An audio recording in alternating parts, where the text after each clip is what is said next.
I never thought I'd be the guy writing a story like this, but here I am. My name's Jake, and I was with my wife, Emily, for about 3 years before we got engaged. Things had always been pretty smooth, or so I thought.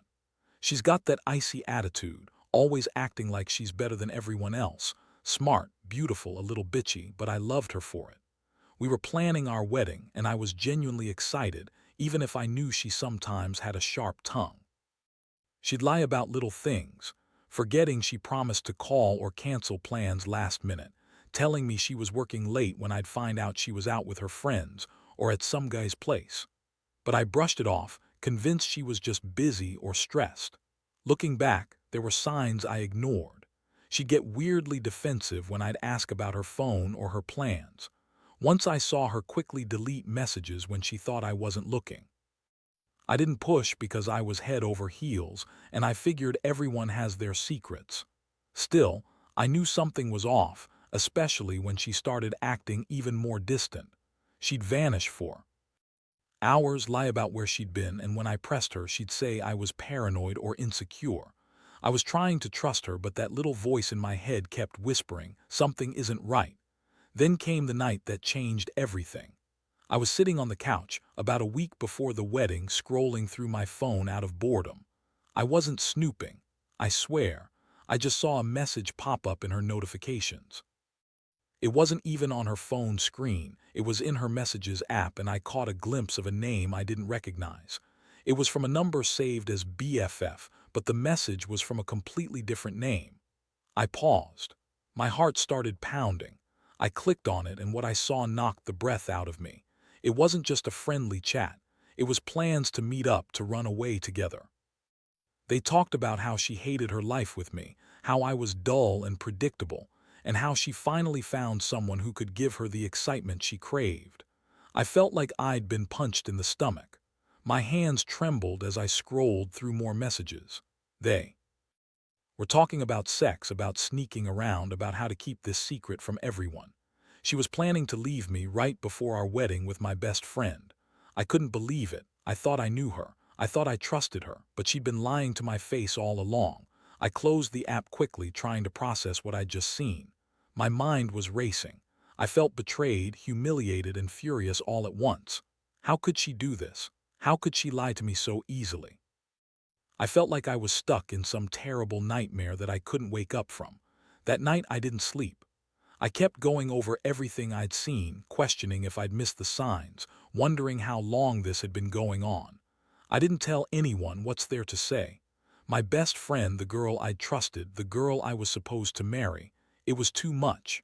I was in shock, barely able to breathe. I started thinking about confronting her, but I didn't want to break down in front of her just yet.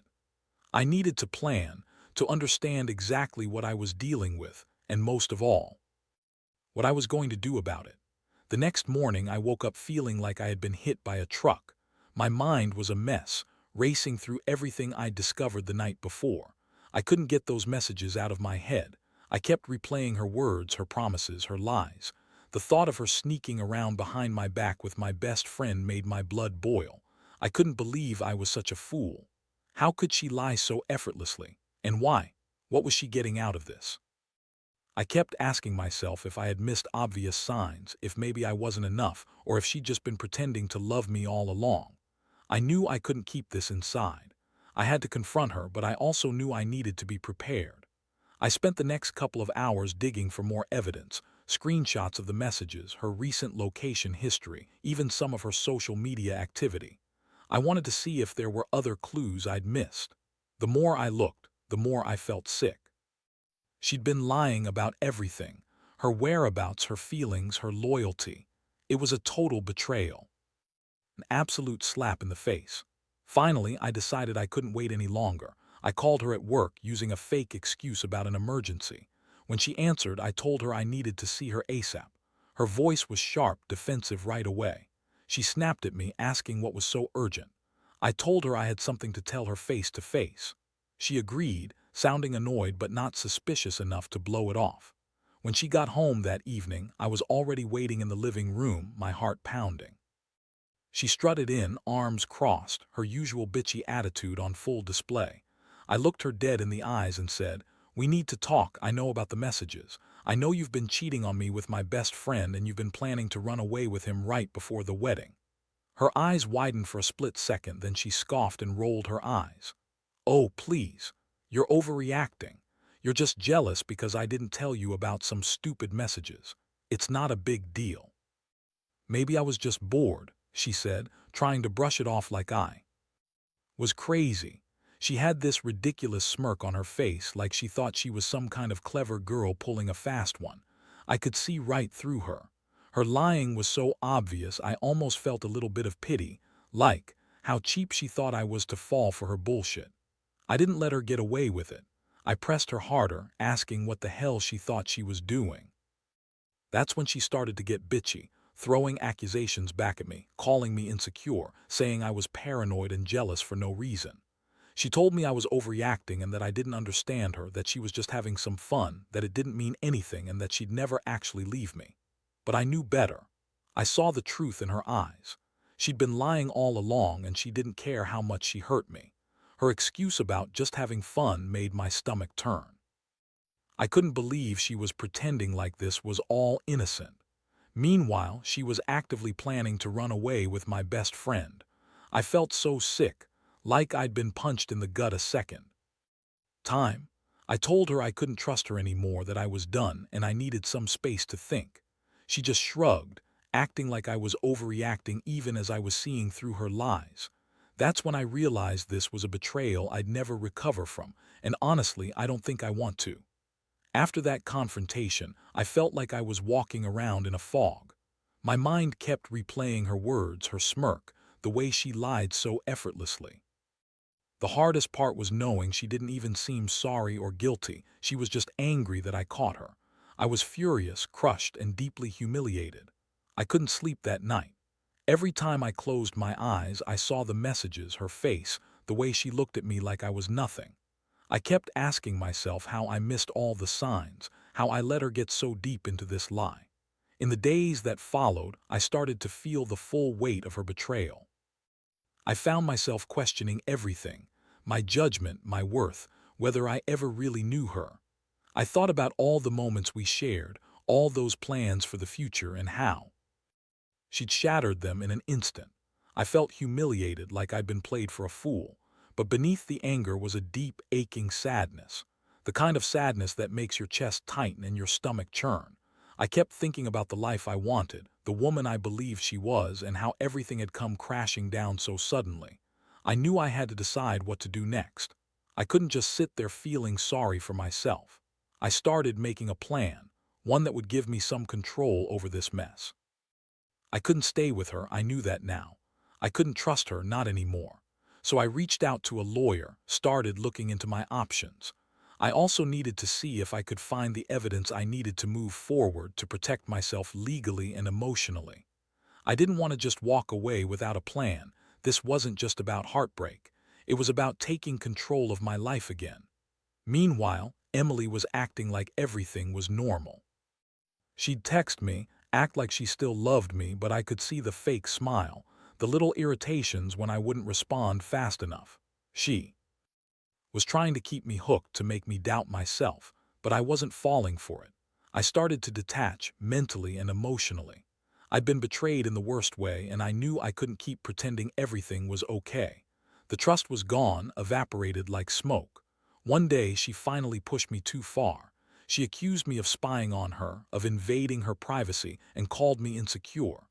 That was the moment I realized I had to really stand up for myself. No more lies, no more pretending I didn't know what was going on.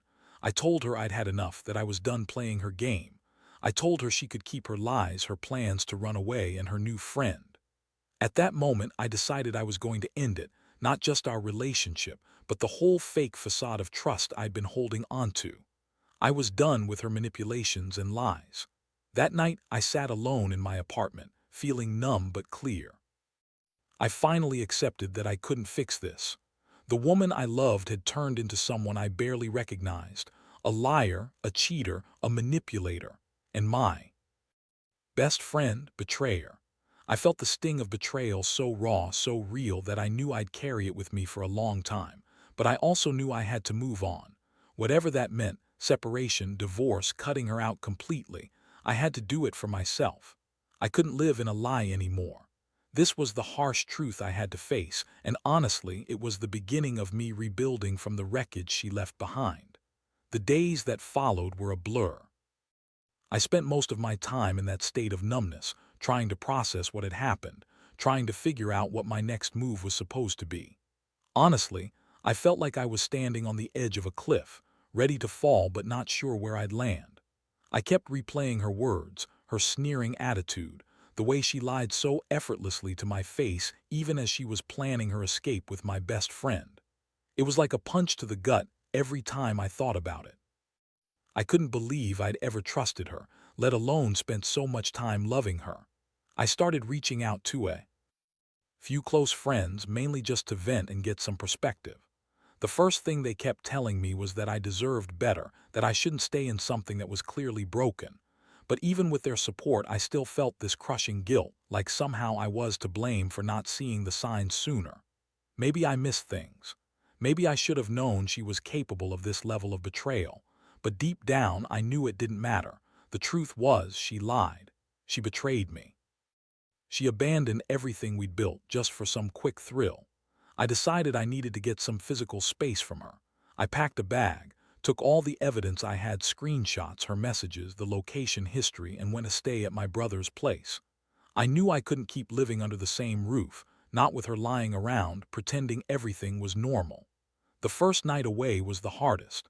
I kept waking up with this heavy feeling in my chest, like I'd just lost a part of myself.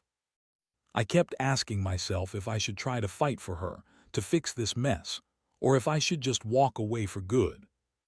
But I already knew the answer. Nothing she said or did could undo what she'd done. While I was gone, I started making a detailed plan.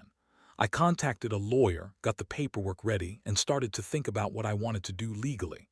I wasn't planning on making any rash decisions, at least not yet. I needed to be sure I was protecting myself. I also started journaling just so I could get my feelings out, understand what I was going through. The pain, the anger, the disappointment, it all felt like a tidal wave inside me. I'd never felt so betrayed in my entire life. One thing that really hit me was how dismissive Emily was when I confronted her. She acted like I was overreacting, like I was the one making a big deal out of nothing.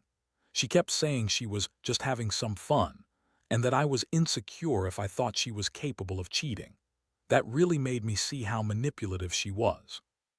She's good at twisting everything around, making herself the victim, but I wasn't buying it anymore. I saw her for what she truly was, someone who lied, cheated, and had no remorse. That realization hit hard.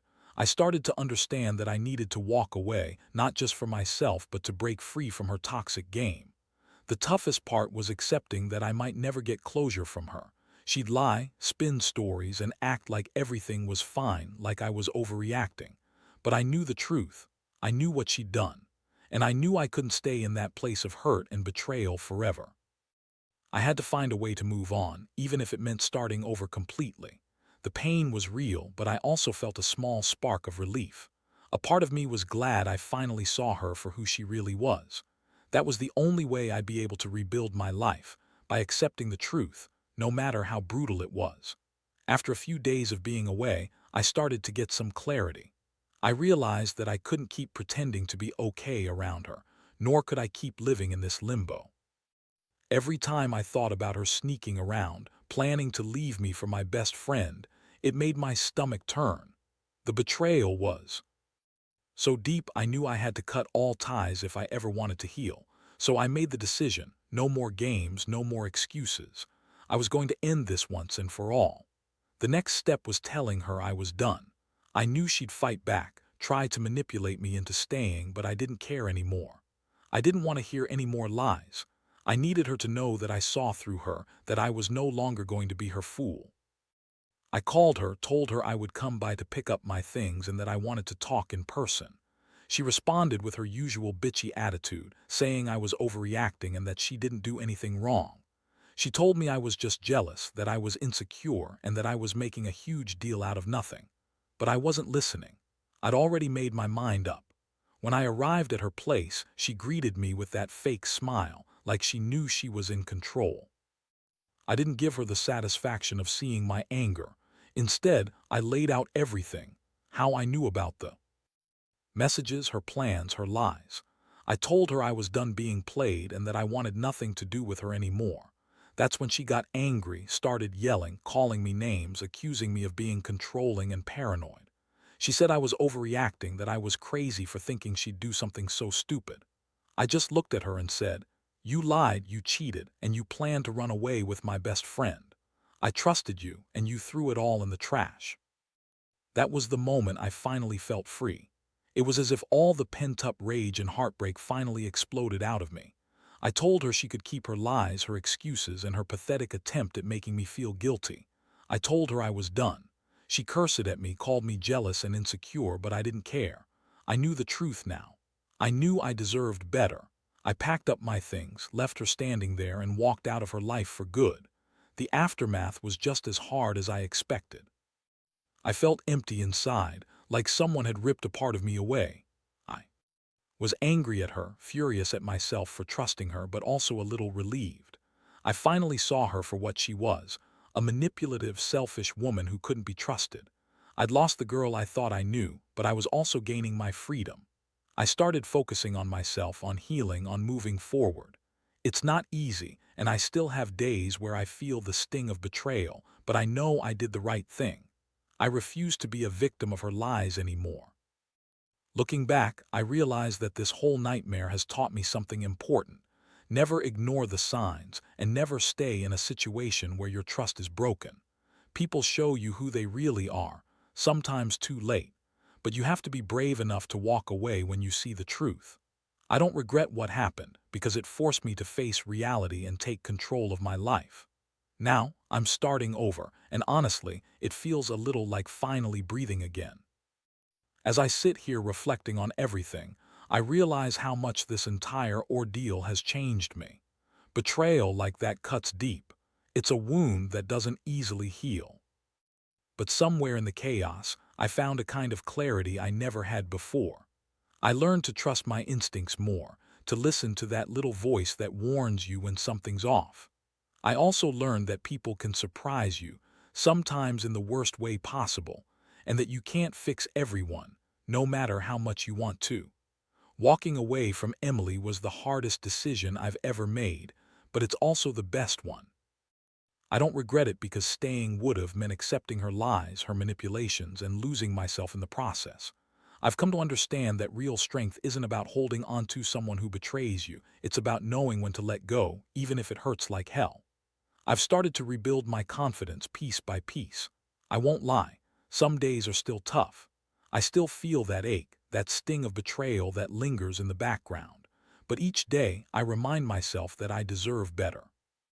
What I want anyone reading this to take away is this: never ignore the signs of betrayal, and never settle for someone who doesn't value you. If you catch someone in lies, if they're planning to run away with someone else, don't make excuses or try to fix it. Cut your losses. Trust is sacred, and once it's broken, it's almost impossible to repair. But you can survive it. You can come out the other side stronger, more aware, and better prepared for what's next. I've also learned that revenge isn't the answer. It only prolongs the pain. The best revenge is living well, moving forward, and proving to yourself that you're worth more than the lies and betrayal. I'm still healing, still learning to trust again, but I know now that I'm capable of loving myself enough to walk away from toxicity. I hope anyone out there in a similar situation finds the courage to do the same. Because at the end of the day, it's not about the pain you go through, but about what you do with it that defines you.